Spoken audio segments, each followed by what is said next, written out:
Ano ba ang tinatawag na Canadian experience? At yun ang hinahanap dito pag mag-a-apply ka sa mga kumpanyang gusto mong pasukan. Importante yung Canadian experience. At paano ka nga makakakuha ng Canadian experience kung lahat ng company ay yun ang hihingin?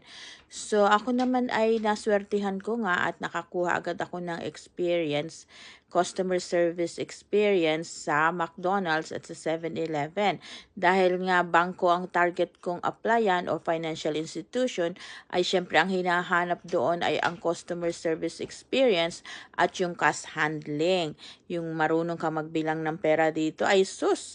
Ako pa ay sa bangko nga sa Pilipinas ako nagtatrabaho, paano hindi ako magiging marunong magbilang ng pera?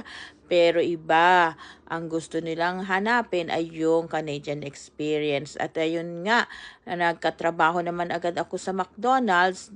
Dumating kami March 5, isang buwan lang ay April 16 ay natanggap na ako sa trabaho.